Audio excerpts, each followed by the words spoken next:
wife, and now go to my very good friend from Indiana, Ms. Spartz, and gentlelady's recognized for any make any comments about any amendments she cares. Well, thank you, Mr. Chairman. I'm becoming a frequent guest in your committee, but I shall like your committee, and I appreciate you willing to have debate and deliberation and consideration, and that's what the democratic process in Congress should be, so I appreciate to do that. I have one amendment that I haven't discussed before. It's related to foreign Appropriations Act, but I think it's a very important amendment, and it's a very simple amendment, but I think it's very important. All it says is, no funds from this bill, unless they were authorized by Congress, should be provided to the United Nations. And I tell you why it is very important. I think we should be authorizing all of the fund, and we can, because ultimately that's for us a way to look, what is good, what is bad, what is organization are doing.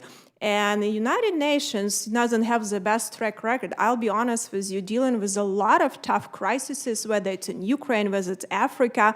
I haven't seen them on the ground. I've seen them in very expensive hotels, eating very expensive steak dinners.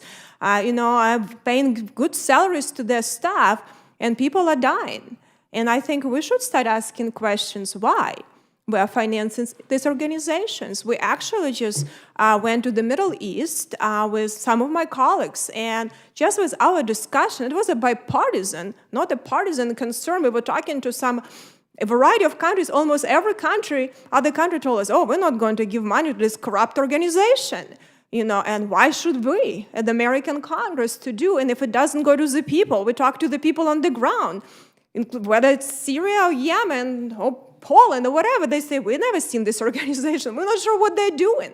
And we have some serious crises that the United States taxpayers are spending a lot of money. We're generous people. We help around the world a lot. But I think we want to make sure that their money actually helps the people, not some people become very wealthy. I think these are important questions we need to ask. And I think if we haven't got through that process, and if this, actual specific spending wasn't authorized, we shouldn't be waiving these processes and let this money to be spent by Secretary of State whenever they want to spend. So I think it's a very common sense, very important amendment, and hopefully we'll do a better job with our authorization next year. I think it is #1 primary function of this institution, and the only function, how we can hold the other branch accountable to the American people. When we don't do that, we have no way to hold accountability. So I would appreciate for your support of this amendment. I think it's very meaningful, and honestly, if we have to give, and help some countries, maybe we should rethink how we're doing, because a lot of this international organization not helping anyone, and I think we have to be much wiser with our money as a country. Thank you so much.